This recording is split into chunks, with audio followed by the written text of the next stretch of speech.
So in this lecture, we will discuss the reheating in Brayton cycle. तो reheating कैसे क्या होती है reheating? देखिए जो सिंपल ब्रेटन साइकिल है, सिंपल ब्रेटन साइकिल में 1 से 2 आइसेंट्रोपिक कंप्रेशन होता है।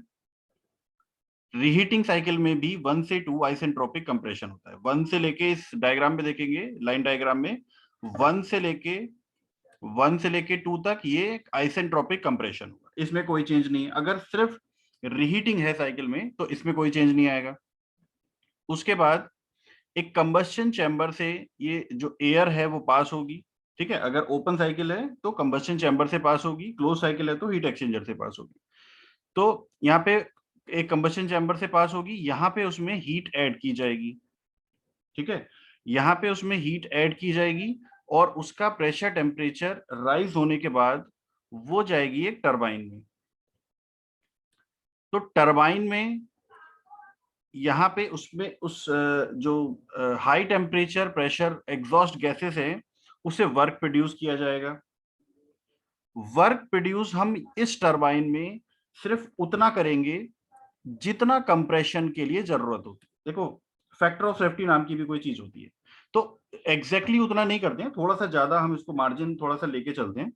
तो ये वाला जो टरबाइन है मोस्ट ऑफ द केसेस में ये सिर्फ कंप्रेसर को रन कराने के लिए हम यूज करते हैं, ठीक है।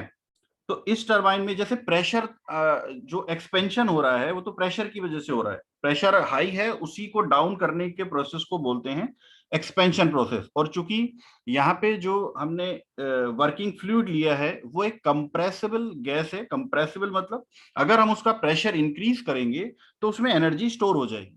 तो कंप्रेसर से हमने उसमें जो कंप्रेस करके उसमें एनर्जी स्टोर कर दी प्रेशर की फॉर्म में, और हीट ऐड करके उसमें एनर्जी स्टोर कर दी टेम्परेचर की फॉर्म में। अब उसी एनर्जी को हम एक्सपेंड कर रहे हैं जहां पे हमें उसको कन्वर्ट, क्योंकि बिकॉज टरबाइन पे क्यों एक्सपेंड कर रहे हैं, because turbine is a device which converts the thermal energy into mechanical energy. हमें चाहिए mechanical energy, high grade energy, ठीक है। तो इस टरबाइन पे हम उसको एक्सपेंड करेंगे सिर्फ उतना जितना कंप्रेशन के लिए जरूरत है। और एक्सपेंशन कर रहे हैं यहाँ पे, तो एक्सपेंशन मतलब जैसे अगर कंप्रेशन हमने किया, मैक्सिमम प्रेशर उसका सपोज है 12 बार, तो 1 बार से लेके 12 बार तक कंप्रेशन किया, तो सिंपल ब्रेटन साइकिल में 1 बार से लेके 12 बार तक आइसेंट्रोपिक कंप्रेशन होगा, तो टरबाइन में 12 बार से लेके 1 बार तक आइसेंट्रोपिक एक्सपेंशन हो जाएगा एक ही बार में। लेकिन यहाँ पे ऐसा नहीं है, यहाँ पे हमने रीहीटिंग की एक स्टेज डाली है बीच में, जैसे इंटरकूलिंग की एक स्टेज, दो स्टेज के बीच में एक इंटरकूलिंग डालते हैं, उसी तरीके से यहाँ पे रीहीटिंग की भी स्टेजेस हैं। दो स्टेज के बीच में एक बार हम उस वर्किंग फ्लूइड को रीहीट करेंगे, जैसे इंटरकूल कर रहे थे वैसे ही रीहीट करेंगे। इंटरकूल करने का मतलब उसको ठंडा कर रहे थे, टेम्परेचर डाउन हो रहा था, हीट रिजेक्ट कर रहे थे। रीहीट करने का मतलब उसको गर्म करेंगे, हीट करेंगे, उसका टेम्परेचर राइज करेंगे, ठीक है। तो यहाँ पे क्या करेंगे, पहले टरबाइन में सपोज अगर 12 बार का प्रेशर हमने राइज किया है, तो 12 बार से लगभग उसको 8 बार या 7 बार तक एक्सपेंड करेंगे। सिर्फ उतना ही एक्सपेंशन करेंगे कि ये टरबाइन इतना वर्क प्रोड्यूस कर सके कि कंप्रेसर को रन करा सके। मोस्ट ऑफ द केसेस में ऐसा ही होता है। उसके बाद जो गैस बची, अभी भी उसमें प्रेशर है लेकिन वो प्रेशर मैक्सिमम प्रेशर से कम हो गया, ठीक है। तो मिनिमम प्रेशर 1 बार था, मैक्सिमम प्रेशर 12 बार था, बीच में हमने 8 पे रोक दिया सपोज, तो 8 क्या हो गया इसमें, इंटरमीडिएट प्रेशर। जैसे इंटरकूलिंग में था, फर्स्ट स्टेज में हमने थोड़ा प्रेशर राइज किया और वो प्रेशर जो हमें मिला दो स्टेजेस के बीच वाला प्रेशर, उसको बोलते हैं इंटरमीडिएट प्रेशर। वैसे यहां पे भी हम उसको बोलेंगे इंटरमीडिएट प्रेशर। तो इंटरमीडिएट प्रेशर जो होगा 1 बार और 12 बार के बीच में, सपोज 8 बार हम उसको मान लेते हैं, तो वहां तक हम उसको फर्स्ट टरबाइन में फर्स्ट स्टेज में एक्सपेंड करेंगे। उसके बाद अब देखो वहां पे उसका प्रेशर डाउन हुआ 8 बार, ठीक है, 8 बार भी काम चल जाएगा, लेकिन टेम्परेचर भी तो डाउन हो गया, ठीक है। तो अब उसको दूसरी स्टेज में एंटर कराने से पहले या दूसरे टरबाइन में एंटर कराने से पहले उसको रीहीट करेंगे। रीहीट का मतलब उसका टेम्परेचर फिर से इंक्रीज करेंगे, उसको और थोड़ी सी एनर्जी देंगे, कम प्रेशर पे ही सही लेकिन और उसमें टेम्परेचर की फॉर्म में एनर्जी को हम ऐड कर देंगे। तो यहाँ पे देखो, पहले टरबाइन के बाद ये जो वर्किंग फ्लूइड है वो जाएगा एक दूसरे कंबस्शन चैम्बर में। यहां दूसरे कंबस्शन चैम्बर में जाएगा, यहां पे उसमें हीट ऐड होगी, उसका टेम्परेचर फिर से राइज होगा।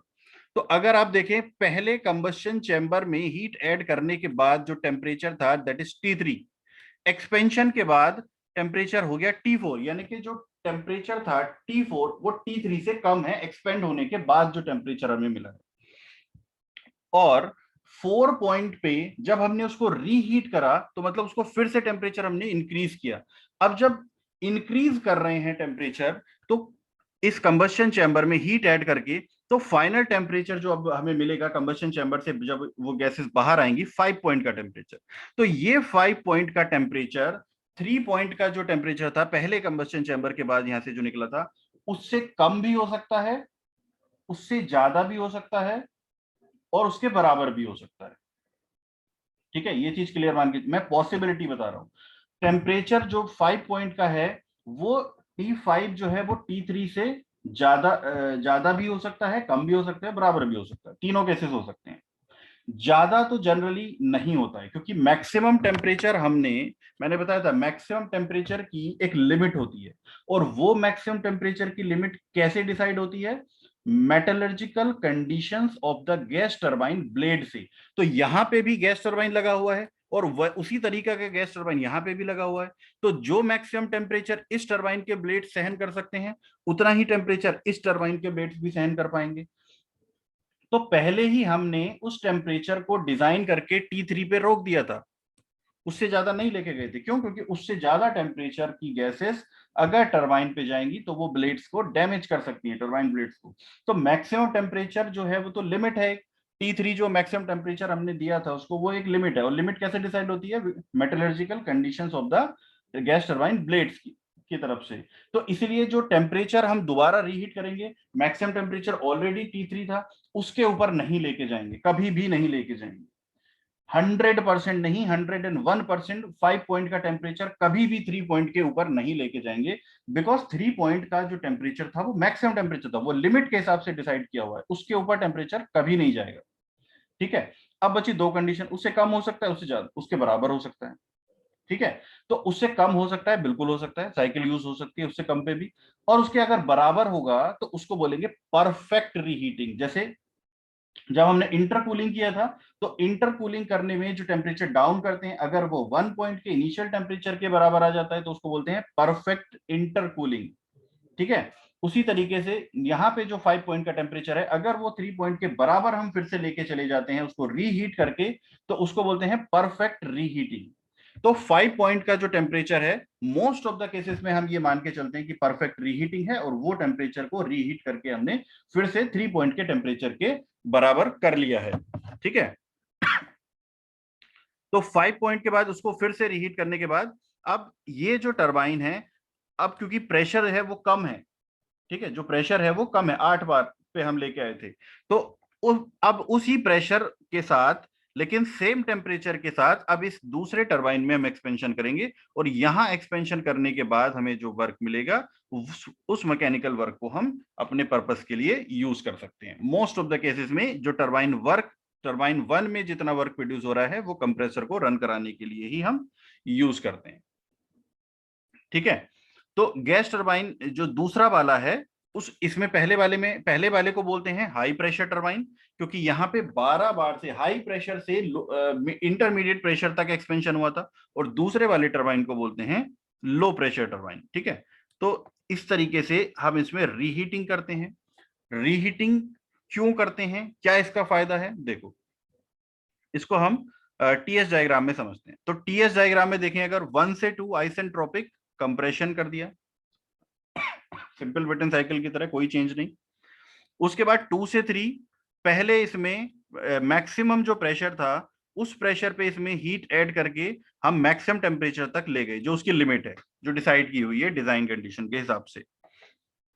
उसके बाद हमने इसका एक्सपेंशन किया पहले इंटरमीडिएट प्रेशर तक टरबाइन नंबर 1 में, यहाँ पे टरबाइन नंबर 1 में उसका एक्सपेंशन किया, आइसेंट्रोपिक एक्सपेंशन इंटरमीडिएट प्रेशर तक। और उसको इंटरमीडिएट प्रेशर तक ले जाने के बाद उसको हमने फिर से रीहीटिंग किया। अब ये रीहीटिंग करी 5 पॉइंट तक, हीट फिर से ऐड किए। तो देखो हीट एडिशन पहले ये था 2 से लेके 3, अभी जो हीट एडिशन है वो 4 से 5 और ऐड हो गया, मतलब हीट एडिशन इंक्रीज हो गया। इफेक्ट सुनते चलिए यहीं पे क्या इफेक्ट आया। पहला इफेक्ट क्या आया कि हीट एडिशन जो था वो इंक्रीज हो गया। ठीक है, हीट एडिशन इंक्रीज हो गया।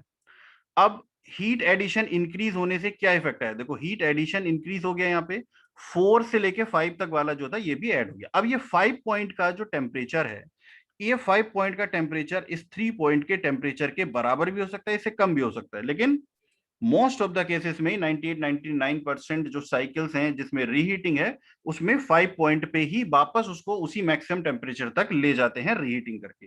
तो वापस इसको उसी मैक्सिमम टेम्परेचर तक पहुंच गया, 5 पॉइंट का और 3 पॉइंट का टेम्परेचर सेम है, और उसके बाद उसमें फिर से हमने जो मिनिमम प्रेशर था वहां तक लो प्रेशर टर्बाइन में इसको एक्सपेंड कर दिया। और उसके बाद जो क्लोज साइकिल अगर है तो उसको फिर हीट उसका यहाँ पे 6 से लेके 4 तक उसका हीट को रिमूव कर दिया। तो this is the reheating cycle 1 2 3 4 5 6। ठीक है, this is the reheating cycle. अब देखते हैं इसका पीवी डायग्राम। तो पीवी डायग्राम किस तरीके से बनेगा इसका, 1 से 2 आइसेंट्रोपिक कंप्रेशन, उसमें कोई चेंज नहीं है। ठीक है, 1 से 2 आइसेंट्रोपिक कंप्रेशन होगा, उसमें कोई चेंज नहीं आएगा। फिर 2 से 3 कांस्टेंट, सॉरी 2 से 3 जो है वो 1 से 2 आइसेंट्रोपिक कंप्रेशन, देन 2 से 3 कंबस्शन चैम्बर 1 में हीट एडिशन होगा कांस्टेंट प्रेशर पे, जो मैक्सिमम प्रेशर था उसी प्रेशर पे हीट एडिशन होगा कंबस्शन चैम्बर 1 में। उसके बाद फर्स्ट टरबाइन में एक्सपेंशन होगा 3 से 4, कहां तक होगा, इंटरमीडिएट प्रेशर तक सिर्फ एक्सपेंशन होगा। उसके बाद फिर से उसमें रीहीट करके जो टेम्परेचर है वो 3 पॉइंट के टेम्परेचर के बराबर आ जाएगा। तो अगर ये एक लाइन में डॉटेड लाइन बनाता हूं 3 से लेके 5 तक, तो दिस लाइन या this curve will be isothermal. क्यों, क्योंकि 3 पॉइंट का और 5 पॉइंट का जो टेम्परेचर है वो सेम है। उसके बाद 5 से लेके 6 तक इसको फिर से लो प्रेशर टरबाइन में एक्सपेंड कर लेंगे, और 6 से लेके 1 तक कांस्टेंट प्रेशर हीट रिमूवल हो जाएगा इसका। ठीक है, तो in the reheat cycle total expansion from initial to final pressure is taken in more than one stages। More than one stages में होगा, चाहे वो स्टेजेस 2 भी हो सकती हैं, 3 भी हो सकती हैं, 4 भी हो सकती हैं। बट जैसा मैंने बताया प्रैक्टिकली इंटरकूलिंग की और रीहीटिंग की जो स्टेजेस हैं वो 4 से ज्यादा नहीं हो सकती, इवन 4 भी यूज नहीं की जा सकती, मैक्सिमम 3 या फिर 2 स्टेजेस ही यूज की जाती हैं। थ्योरेटिकली हम ऐसा मानते हैं कि अगर इनफाइनाइट नंबर ऑफ स्टेजेस हम इसमें ऐड कर देते हैं, आइदर इंटरकूलिंग और रीहीटिंग, तो जो हमारे एक्सपेंशन और कंप्रेशन प्रोसेसेस हैं वो आइसेंट्रोपिक से कन्वर्ट हो जाते हैं आइसोथर्मल से आइडियली। लेकिन वो पॉसिबल नहीं है, इनफाइनाइट नंबर ऑफ स्टेजेस हम इसमें नहीं ऐड कर सकते। ठीक है, तो मोस्ट ऑफ द केसेस में 2 या 3 स्टेजेस ही ऐड की जाती हैं, लेकिन अगर एक से ज्यादा स्टेज हमने ऐड की है तो उसको बोलते हैं रीहीटिंग साइकिल या इंटरकूलिंग साइकिल। तो फिलहाल रीहीटिंग साइकिल की हम बात कर रहे हैं। ठीक है, इनिशियल टू फाइनल प्रेशर जो टोटल एक्सपेंशन है, अगर वो इनिशियल टू फाइनल प्रेशर एक स्टेज से ज्यादा में कम कर रहे हैं, देन इसको बोलेंगे reheating cycle, reheating in between stages. अब देखो इसके इफेक्ट समझते हैं इसकी। कंप्रेशन वर्क में तो कोई चेंज नहीं है, कंप्रेशन वर्क 1 से 2 आइसेंट्रोपिक कंप्रेशन जैसा सिंपल ब्रिटन साइकिल में था वैसे ही इसमें भी है। टरबाइन वर्क इंक्रीज हो गया। टरबाइन वर्क कैसे इंक्रीज हुआ उसको भी समझो। देखो टरबाइन वर्क कैसे इंक्रीज हुआ, अगर सिंपल ब्रिटन साइकिल होती है, पीवी डायग्राम में समझते हैं, अगर ये सिंपल ब्रिटन साइकिल होती तो सिंपल ब्रिटन साइकिल में जो एक्सपेंशन है वो 3 से लेके 4 डैश तक हो जाता। ठीक है, और टरबाइन वर्क कितना मिला, क्योंकि फ्लो प्रोसेस है तो 3 to 4 इस कर्व के अंडर में प्रेशर एक्सेस पे जो एरिया आएगा, फ्लो प्रोसेस है तो प्रेशर एक्सेस पे, नॉन फ्लो है तो वॉल्यूम एक्सेस पे, इस कर्व के अंडर में ये वाला जो एरिया आएगा वो टरबाइन वर्क होगा। ठीक है, लेकिन हमने यहाँ पे रीहीटिंग करी है, रीहीटिंग मतलब बीच में हीट ऐड करके दोबारा से उसका एक्सपेंशन किया है, जिसकी वजह से ये वाला जो एरिया है वो इंक्रीज हो गया है। अब जो टरबाइन वर्क हमें मिल रहा है वो क्या है, area under the curve 3-4 on pressure axis, ये वाला area, plus area under the curve 5-6, ये वाला पूरा एरिया। तो ये देखें, अगर हम ये वाला क्लोज्ड एरिया देखें 4 5 6 4 डैश और 4, तो ये एरिया जो है वो इंक्रीज हो गया, ये एरिया इंक्रीज हो गया, मतलब कंप्रेशन वर्क तो उतना ही था लेकिन टरबाइन वर्क इंक्रीज हो गया। तो टरबाइन वर्क इंक्रीज, ये वाला जो एरिया है this is the increase in turbine work, increase in turbine work. ठीक है, अब कंप्रेशन वर्क सेम था, टरबाइन वर्क इंक्रीज हो गया तो नेट वर्क इंक्रीज होगा कि नहीं होगा, नेटवर्क भी इंक्रीज हो जाएगा। तो रीहीटिंग का और इंटरकूलिंग का दोनों का ही जो मेन पर्पस है वो नेटवर्क को इंक्रीज करना है। वहां एक तरफ हम क्या करते हैं, रीहीटिंग में टरबाइन वर्क को इंक्रीज करते हैं और दूसरी तरफ इंटरकूलिंग में कंप्रेशन वर्क को डिक्रीज करते हैं, कम करते हैं। तो दोनों ही मेथड से जो नेटवर्क है वो इंक्रीज हो जाता है। अब देखो हीट एडिशन मैंने उसी समय बताया था, हीट एडिशन अगर नॉर्मल होता तो 2 से लेके 3 हो जाता, नॉर्मल अगर सिंपल बटन साइकिल होती तो। लेकिन यहाँ पे हीट एडिशन 4 to 5 ये एक्स्ट्रा ऐड हो गया है, ये 4 to 5 हमें एक्स्ट्रा हीट देनी पड़ी, इसलिए हीट एडिशन यानी कि हीट सप्लाइड भी इंक्रीज हो जाएगा, ये भी इंक्रीज हो जाएगा हीट सप्लाइड भी। और हीट रिजेक्शन भी ऑब्वियसली इंक्रीज होगा। देखो सिंपल अगर बटन साइकिल होती तो हीट रिजेक्शन कितना होता, 4-1, ये यहाँ पे होता 4-1, लेकिन अभी कितना है 6-1 हीट रिजेक्शन, 6-1 है, तो हीट रिजेक्शन भी इंक्रीज हो गया। ठीक है, हीट रिजेक्शन भी इंक्रीज हो जाता है। ठीक है, वो हीट सप्लाइड है, ये हीट रिजेक्शन है, आ रही है, तो हीट रिजेक्शन भी इंक्रीज हो गया। अब देखो हीट एडिशन जो था वो इंक्रीज हुआ ज्यादातर, अगर आप टीएस डायग्राम देखेंगे तो पहला जो हीट एडिशन था वो 2 से लेके 3 प्रोसेस में था, और दूसरा जो हीट एडिशन था वो 4 से लेके 5 प्रोसेस में था। तो 4 से लेके 5 प्रोसेस की जो टेम्परेचर रेंज है वो काफी ज्यादा है कंपेयर टू 2 से लेके 3, यानी कि ज्यादा टेम्परेचर पे हम हीट ऐड कर रहे हैं, इसका मतलब mean temperature of heat addition भी इंक्रीज होगा, mean temperature of heat addition भी इंक्रीज तो होगा, लेकिन mean temperature of heat rejection जो है वो थोड़ा सा उसके मुकाबले ज्यादा इंक्रीज हो जाएगा, जिसकी वजह से इफिशियंसी थोड़ी सी डाउन होती है यहाँ। ठीक है, तो सेम इफेक्ट है बिल्कुल अगर हम देखें इसमें, बस इंटरकूलिंग में क्या था कि mean temperature of heat addition थोड़ा जो हीट रिजेक्शन था वो कम इंक्रीज हो जाता है, ज्यादा इंक्रीज होता है, और हीट एडिशन थोड़ा सा कम इंक्रीज होता है, जिसकी वजह से एफिशिएंसी थोड़ी सी डाउन हो जाती है। तो ये है इसके इफेक्ट।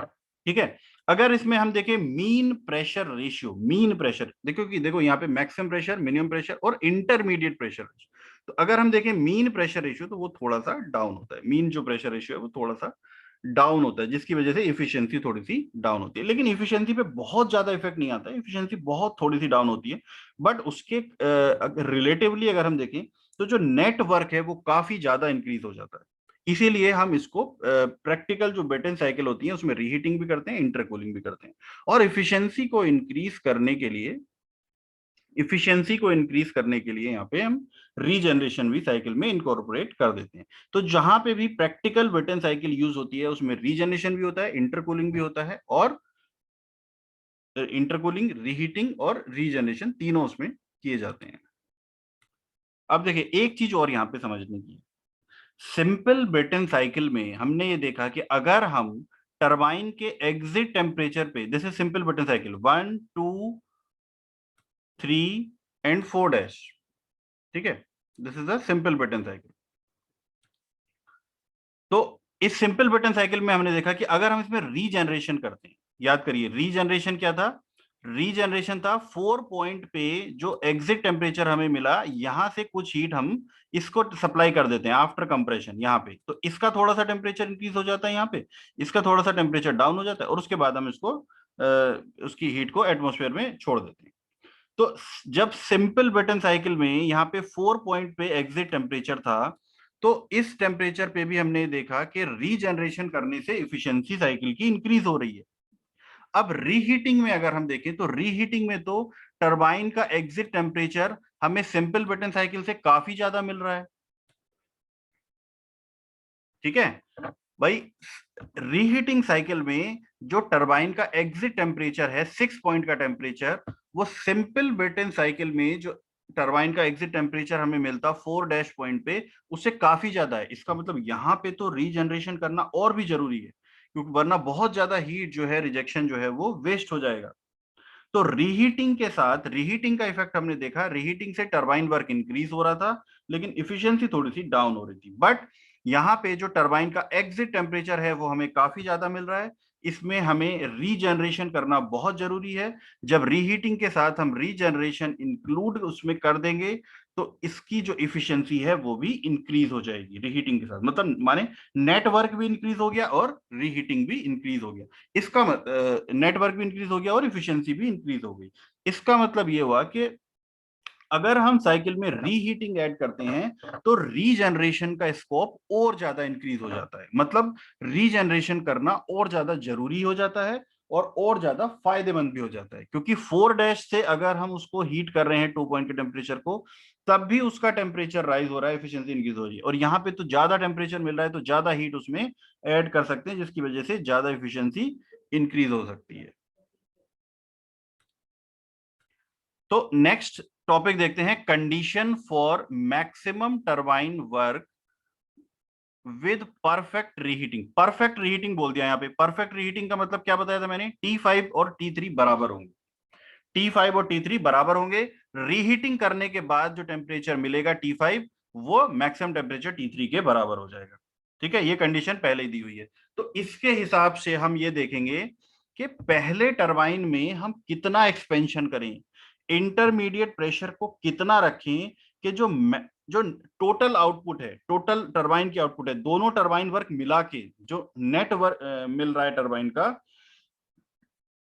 जो टरबाइन का वर्क मिल रहा है टोटल, वो मैक्सिमम कब होगा। जैसे 1 से लेके 12 बार आपका मिनिमम प्रेशर 1 बार और मैक्सिमम 12, तो मिनिमम जो है वो आप सॉरी इंटरमीडिएट जो है वो आप कितने तक करें पहले टरबाइन को एक्सपेंड, 8 तक करना है, 9 तक करना है, 7 तक करना है, 6 तक करना है, कि आपको जो टरबाइन वर्क मिले वो मैक्सिमम मिले। बिल्कुल सेम कंडीशन इंटरकूलिंग की तरह है। करने को तो हम 9 तक भी कर सकते हैं, उसमें भी टरबाइन वर्क इंक्रीज होगा, जो टोटल टरबाइन वर्क है दोनों का मिला के वो इंक्रीज होगा। 7 तक भी करेंगे तो भी इंक्रीज होगा, 8 तक भी करेंगे तब भी इंक्रीज होगा। लेकिन सबसे ज्यादा किस में मिलेगा, 9 में ज्यादा मिलेगा, 8 में, 7 में, 6 में, वो कंडीशन हमें फाइंड आउट करनी है। ठीक है, तो बिल्कुल इंटरकूलिंग की तरह ही इसको भी फाइंड आउट करेंगे। जैसे कंप्रेशन वर्क का मिनिमम निकालना था, यहाँ पे टरबाइन वर्क का मैक्सिमम निकालना है। तो टरबाइन वर्क दोनों टरबाइन का मिला के कितना हो जाएगा, पहले टरबाइन में T3 से लेके 4 तक एक्सपेंशन, तो T3 माइनस T4, प्लस दूसरे टरबाइन का एक्सपेंशन 5 से लेके 6 तक, तो T5 माइनस T6। ठीक है, तो पहले टरबाइन का Cp T3 minus T4 plus दूसरे टरबाइन का Cp T5 minus T6। Cp तो कॉमन ले लिया यहाँ पे, Cp कॉमन ले लिया तो कितना बचा, T3 minus T4 plus T5 minus T6। अब देखो यहां पे हमने T3 को कॉमन लिया, T3 को कॉमन लिया इस पूरे में, तो Cp तो पहले से कॉमन कॉमन था, तो Cp तो वैसे ही बाहर आ गया।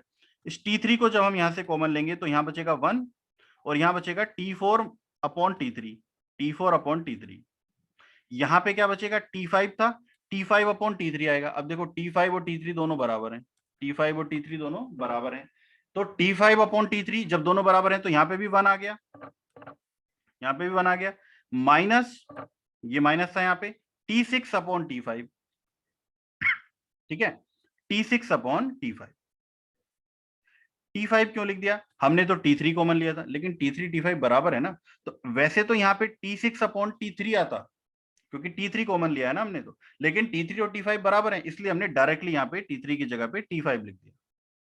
ठीक है, अब देखो ये 1 था, ये 1 था, दोनों ऐड हो जाएंगे, दोनों का साइन प्लस है, तो ये आ जाएगा Cp T3 बाहर कॉमन 2, ये दोनों माइनस में थे, माइनस T4 अपॉन T3 ये यहाँ पे आ गया, माइनस T6 अपॉन T5 ये यहाँ पे आ गया। ठीक है, अब देखो यहां पे हम क्या करेंगे, जो पहला आइसेंट्रोपिक एक्सपेंशन था टरबाइन 1 में, वो था 3 से लेके 4 तक, 3 से लेके 4 तक। 3 पॉइंट का टेम्परेचर ज्यादा था, प्रेशर ज्यादा था, 4 पॉइंट का टेम्परेचर कम था, प्रेशर कम था। 3 पॉइंट का प्रेशर मैक्सिमम प्रेशर था जिसको P2 बोल रहे हैं, 4 पॉइंट का प्रेशर PI यानी कि इंटरमीडिएट प्रेशर था, जिसको PI था जिसको इंटरमीडिएट प्रेशर बोल रहे हैं। तो पहला एक्सपेंशन प्रोसेस टरबाइन में जो था, आइसेंट्रोपिक जो रिलेशन है प्रेशर टेम्परेचर के बीच में वो लगाते हैं। तो T4 upon T3 is equal to कितना होगा, P4 अपॉन P3। P4 क्या है, इंटरमीडिएट प्रेशर, और P3 क्या है, maximum pressure which is P2। तो intermediate pressure upon maximum pressure to the power gamma minus 1 upon gamma, इसकी पावर क्या आएगी, देखो गामा माइनस 1 अपॉन गामा।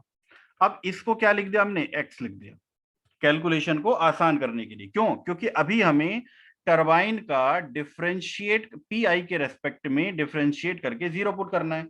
तो डिफरेंशिएशन में बार बार ये टर्म चलती रहेगी, gamma minus one upon gamma. तो इसको gamma minus one upon gamma को क्या पुट कर दिया, एक्स पुट कर दिया। तो ये आ गया T4 upon T3 is equal to intermediate pressure upon maximum pressure to the power gamma minus one upon gamma, जिसकी जगह पे x लिख दिया। और पावर भी दोनों की अलग अलग कर दी, Pi की पावर x और P2 की पावर x दोनों की अलग अलग कर दी, ये डायरेक्टली हमने लिख लिया। उसके बाद ये T6 अपॉन T5, दूसरे टरबाइन में भी एक्सपेंशन हुआ, आइसेंट्रोपिक एक्सपेंशन, तो फिर से आइसेंट्रोपिक रूल हम लिख सकते हैं। T6 upon T5 is equal to, T6 क्या है, मिनिमम प्रेशर P1, और T5 क्या है, इंटरमीडिएट प्रेशर। ठीक है, तो T5 क्या है, इंटरमीडिएट प्रेशर है। तो ये आ गया P1 अपॉन इंटरमीडिएट प्रेशर की power x, gamma minus one upon gamma को लिख लिया है x। तो यहां पे भी पावर हमने क्या कर दी है, अलग अलग कर दी है। इसकी पावर x ऊपर अलग कर दी, इसकी पावर x अलग कर दी। अब इन वैल्यूज को हमने इस वाली इक्वेशन में, जो ये WT की इक्वेशन थी, इस इक्वेशन में उठा के पुट कर दिया। तो ये आ गया CP T3 ऐसी था, 2 भी ऐसी तरह।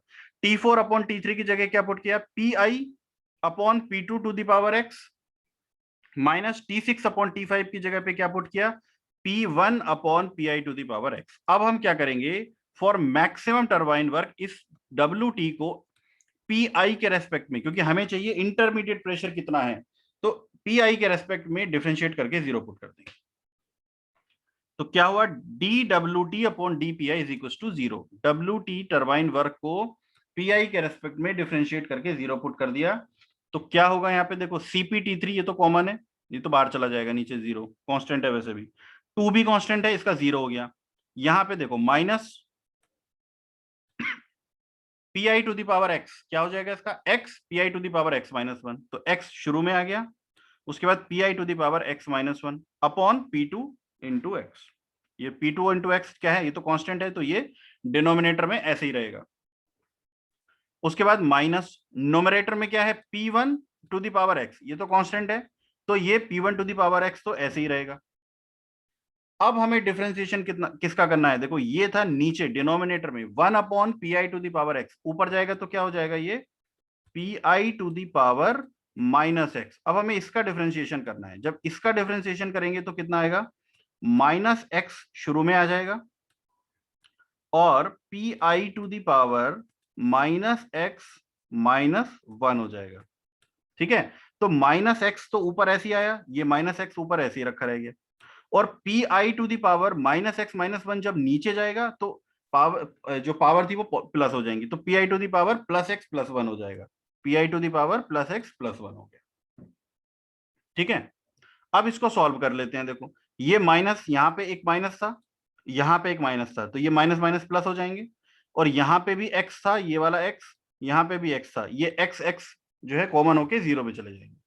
ठीक है, तो कितना बचेगा, इधर इधर लेफ्ट साइड में बचा, ये माइनस था, इसको इधर ले जाओ, ये यहाँ पे तो प्लस हो गया, ये माइनस साइन था, इसको जीरो के उधर ले जाएंगे तो प्लस हो जाएगा। तो क्या बचा, PI to the power x minus one upon P2 to the power x, और दूसरी तरफ क्या बचेगा, P1 to the power x upon PI to the power x plus one. ठीक है, अब इसको इधर ले जाते हैं, इसको इधर क्रॉस मल्टीप्लीकेशन कर देते हैं इसका। तो PI to the power x minus one, यहाँ पे क्या आएगा, एक्स माइनस वन, जब मल्टीप्लाई होगी तो पावर ऐड हो जाएंगी, प्लस एक्स प्लस वन, तो वन से वन कैंसिल, और एक्स एक्स ऐड होके क्या बन गया, 2x बन गया। तो PI to the power 2x is equal to, इधर इनकी मल्टीप्लाई होगी, P1 की पावर x P2 की पावर x, तो P1 P2 की पावर x हो गया। अब देखो यहाँ पे भी पावर कैंसिल हो गई। क्यों, क्योंकि जब ये पावर 2x जो थी वो इधर आएगी, तो ये क्या आ जाएगा, x अपॉन पावर उधर जाएगी RHS में, तो 2x हो जाएगी, तो x x cancel, P1 upon P2 की पावर कितनी बची, 1/2, 1/2 मतलब अंडर रूट, तो PI की वैल्यू कितनी आ गई, PI की वैल्यू कितनी आ गई, अंडर रूट P1 P2 आ गई। PI की वैल्यू जो थी वो कितनी आ गई, अंडर रूट P1 P2 आ गई। यही सेम कंडीशन इंटरकूलिंग में भी आई थी, यही सेम कंडीशन रीहीटिंग में भी आ गई। ठीक है, तो क्या हो गई रीहीटिंग की कंडीशंस, वही सेम कंडीशंस हो जाएंगी। देखो परफेक्ट रीहीटिंग में क्या कंडीशंस होंगी, ये कंक्लूजन है यहाँ पे। T5 is equal to T3 होगा परफेक्ट इंटरकूलिंग में। जो इंटरमीडिएट प्रेशर होगा, जहां तक हमें पहले टरबाइन में एक्सपेंड करना है, जो जहां पे हमें पहले वाले टरबाइन में एक्सपेंड करना है, वो इंटरमीडिएट प्रेशर कितना होना चाहिए, मैक्सिमम और मिनिमम प्रेशर के प्रोडक्ट का अंडर रूट। ठीक है, इसको अलग अलग करेंगे तो देखो वही आ जाएगा, Pi/P1, ये क्या है, लो प्रेशर टरबाइन का प्रेशर रेशियो, और P2/Py क्या है, हाई प्रेशर टरबाइन का प्रेशर रेशियो। यानी कि दोनों में प्रेशर रेशियो बराबर होना चाहिए, बिल्कुल सेम कंडीशन जो इंटरकूलिंग में थी, दोनों का प्रेशर रेशियो जो है वो बराबर होना चाहिए। अब दोनों के प्रेशर रेशियो अगर बराबर होंगे तो देखो दोनों के टरबाइन वर्क बराबर होंगे, और T6 जो है वो T4 के बराबर होगा, T4 के बराबर होगा, T6 T4 के बराबर होगा। तो ये हैं, जैसे कि बिल्कुल सेम वही कंक्लूजन हैं जो इंटरकूलिंग में है, बिल्कुल सेम वही कंक्लूजन। तो ये है कंडीशंस परफेक्ट रीहीटिंग की ब्रेटन साइकिल के अंदर। देखिए उसके बाद देखते हैं Brayton cycle with intercooling, reheating and regeneration. अब तीनों चीजें इसमें ऐड कर दी है। ब्रेटन साइकिल में इंटरकूलिंग भी है, रीहीटिंग भी है और रीजनरेशन भी है। तो साइकिल देखो कैसे काम करेगी। सबसे पहले 1 से लेके 2 तक कंप्रेसर नंबर 1 में कंप्रेशन होगा, फिर उसकी इंटरकूलिंग हो जाएगी, यहाँ पे इंटरकूलिंग की एक स्टेज आ गई। फिर 2 से लेके 3 तक ये इंटरकूल हो गया, टेम्परेचर डाउन हो गया, और 2 पॉइंट में 1 से लेके 2 तक जब आइसेंट्रोपिक कंप्रेशन हुआ तो 2 पॉइंट में टेम्परेचर इंक्रीज हो गया था, और इंटरकूलिंग में हमने इस टेम्परेचर को डाउन करके 3 तक ले गए।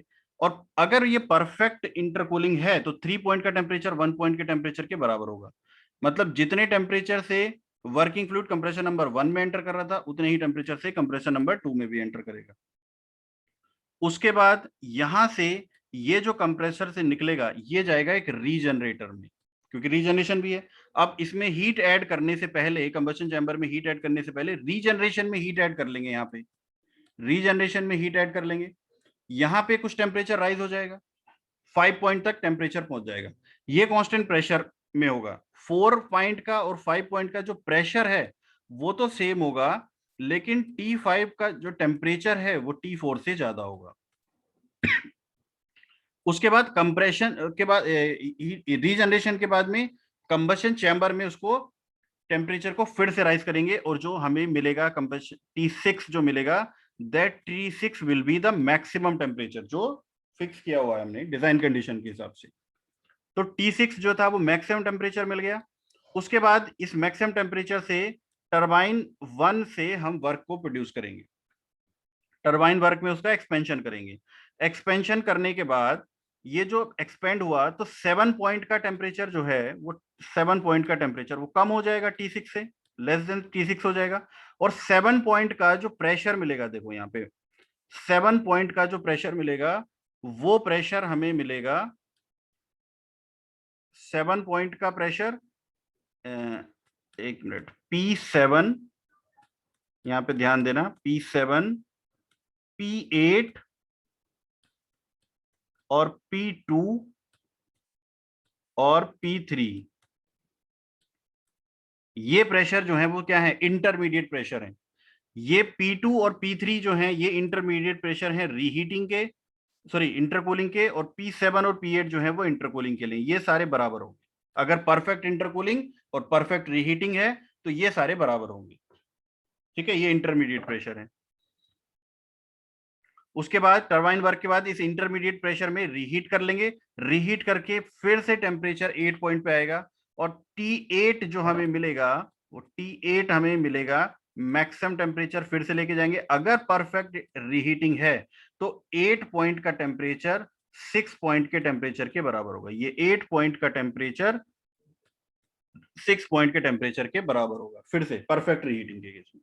उसके बाद सेकंड टरबाइन में इसका एक्सपेंशन करेंगे, और 9 पॉइंट पे जो हमें टेम्परेचर मिलेगा, क्योंकि हमने बताया कि रीहीटिंग अगर साइकिल में हमने ऐड की है तो टरबाइन का एग्जिट टेम्परेचर ज्यादा रहता है compare to simple Brayton cycle.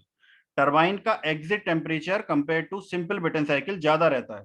तो यहाँ 9 पॉइंट पे काफी ज्यादा टेम्परेचर मिलेगा, और रीजनरेशन का स्कोप यहाँ पे काफी इंक्रीज हो जाएगा। उसी साइकिल से इसको हम रीजनरेटर में ट्रांसफर करेंगे, जहां पे ये अपनी हीट ट्रांसफर कर देगा जो कंप्रेसर का एग्जिट था, वहां से जो वर्किंग फ्लूइड आ रहा था उसको। तो कुछ टेम्परेचर हमने 4 से 5 में ऐड यहाँ पे इंक्रीज कर लिया था, और बाकी कंबशन चैम्बर्स में या रीहीटर में इंक्रीज कर लिया था इसको। तो this is the Brayton cycle with intercooling, reheating and regeneration. अब देखते हैं इसका टीएस डायग्राम। देखो यहां से साइकिल शुरू हुई, 1 से 2 पहले आइसेंट्रोपिक कंप्रेशन हुआ पहले कंप्रेसर में। यहाँ पे सारी कुछ आइडियल कंडीशन लेके चले हम, यहाँ पे परफेक्ट इंटरकूलिंग, परफेक्ट रीहीटिंग, सारी कंडीशंस हैं। तो 1 से 2 पहले आइसेंट्रोपिक कंप्रेशन होगा एक कंप्रेशन में।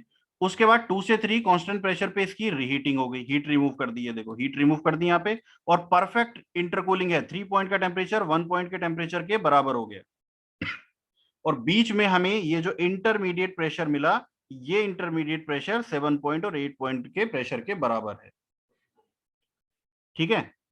उसके बाद 3 से 4 में आइसेंट्रोपिक कंप्रेशन कर लिया, 3 से लेके 4 में आइसेंट्रोपिक कंप्रेशन हो गया दूसरे कंप्रेसर में। फिर 4 से लेके 5 तक इसमें रीजनरेशन से जो हीट ऐड हुई थी, उसकी वजह से जो टेम्परेचर इंक्रीज हुआ। ये जो हीट ऐड हुई है, ये एक्सटर्नल हीट नहीं है, ये साइकिल के अंदर की हीट है। इसलिए इस हीट को हम हीट एडिशन या हीट सप्लाइड में ऐड नहीं करते हैं, ये रीजनरेशन वाली हीट है। टेम्परेचर मिल गया 5 पॉइंट का टेम्परेचर। अब देखो 5 पॉइंट का टेम्परेचर इन्होंने दिखाया है 9 पॉइंट के टेम्परेचर के बराबर। इसका मतलब यहां पे जो रीजनरेशन हुआ है उसकी इफेक्टिवनेस कितनी है, 1 है। सारी आइडियल कंडीशन लेके बनाया हुआ है, इसकी इफेक्टिवनेस 1 है। तो इसका मतलब 4 से लेके 5 तक जो टेम्परेचर राइज हुआ, उतना टेम्परेचर 9 से लेके 10 तक डाउन हुआ। कुछ भी हीट वेस्ट नहीं हुई, सारी की सारी हीट जो 9 से लेके 10 टेम्परेचर में हुई, देखो हीट सेव्ड इक्वल दिखा रखा है, regeneration is equal to heat regeneration. ये वाली जो हीट है वो इक्वल है हीट सेव्ड की, ये वाली हीट सेव्ड है, तो दोनों बराबर हैं। इसका मतलब जो इफेक्टिवनेस है रीजनरेटर की वो है 1। अब ये 5 पॉइंट के टेम्परेचर के बाद हमने इसमें हीट ऐड किया। अब देखो हीट एडिशन अब कितना कम हो गया है, यहाँ पे हीट एडिशन कितना कम हो गया, तो इफिशियंसी काफी ज्यादा इंक्रीज हो जाएगी। क्यों? क्योंकि हमने यहाँ पे रीहीटिंग भी करी है, 9 पॉइंट का टेम्परेचर हमें काफी ज्यादा मिल रहा है, इसलिए यहाँ पे रीजनरेशन का बहुत ज्यादा स्कोप है। तो हीट एडिशन बहुत कम हो गया यहाँ पे, 5 to 6 हमने हीट एडिशन किया। और फिर उसके बाद 6 to 7 पहले टरबाइन में आइसेंट्रोपिक एक्सपेंशन हुआ इंटरमीडिएट प्रेशर तक, विच इज कह सकते हैं P2 है, P3, P7, P8 सब बराबर है। और उसके बाद 7 पॉइंट के बाद इसको रीहीटर में फिर से हमने हीट ऐड करी और टेम्परेचर लेके गए 8 तक, जो कि 6 के बराबर है, मैक्सिमम टेम्परेचर के बराबर है। इसको बोलते हैं परफेक्ट रीहीटिंग। परफेक्ट रीहीटिंग करके 8 पॉइंट के टेम्परेचर के बराबर पहुंच गया, और फिर 8 से लेके 9 तक दूसरे कंप्रेसर में इसको एक्सपेंड कर लिया मिनिमम प्रेशर तक। ठीक है, मिनिमम प्रेशर तक इसको एक्सपेंड कर लिया। अब क्योंकि मिनिमम प्रेशर के नीचे एक्सपेंड नहीं हो सकता ना, अब आपके मन में डाउट आ सकता है कि 9 पॉइंट का टेम्परेचर जब बहुत ज्यादा है, इसका मतलब एनर्जी यहाँ पे है काफी, तो फिर इसी टरबाइन में ही क्यों नहीं इसको और एक्सपेंड कर लिया। तो उसका जवाब यह है कि इस टरबाइन में हम इसको और एक्सपेंड इसलिए नहीं कर सकते क्योंकि मिनिमम प्रेशर अचीव हो गया है 9 पॉइंट पे। 1 बार जो साइकिल का प्रेशर, मिनिमम प्रेशर हम लेके चले थे, वो प्रेशर जब अचीव हो जाएगा तो टेम्परेचर कितना भी रहे उससे ज्यादा एक्सपेंशन नहीं हो सकता, इसलिए 9 पॉइंट पे ही इसको रोकना पड़ेगा। फिर लेकिन टेम्परेचर ज्यादा है, अभी भी थर्मल एनर्जी तो है इसमें, तो 9 से लेके 10 तक इसको रीजनरेट करके ये हीट को यहाँ पे ट्रांसफर कर देते हैं, और फिर 10 से लेके 1 तक ये हीट को हम रिमूव कर देते हैं। तो this is heat out and this is heat out, this is heat out and this is heat out, this is heat in and this is heat in. तो 2 हीट इन है क्योंकि reheater लगाया था, और 2 हीट आउट है क्योंकि intercooler लगाया था। और ये वाली जो हीट है वो साइकिल के अंदर ही ट्रांसफर हो जाती है, इस हीट को हम इफिशियंसी कैलकुलेट करने में ऐड नहीं करते हैं। तो यहाँ पे अब जो इफिशियंसी हम कैलकुलेट करेंगे वो टोटल हीट एडेड कितना, ये वाला और ये वाला रीहीटर में जो किया, टोटल हीट रिजेक्टेड कितना, ये वाला और ये इंटरकूलर में जो किया। तो 1 minus Q out upon Q in करके इसकी इफिशियंसी को हम फाइंड आउट कर लेते हैं। ठीक है, तो this is the Brayton cycle, TH diagram of Brayton cycle with intercooling, reheating and regeneration.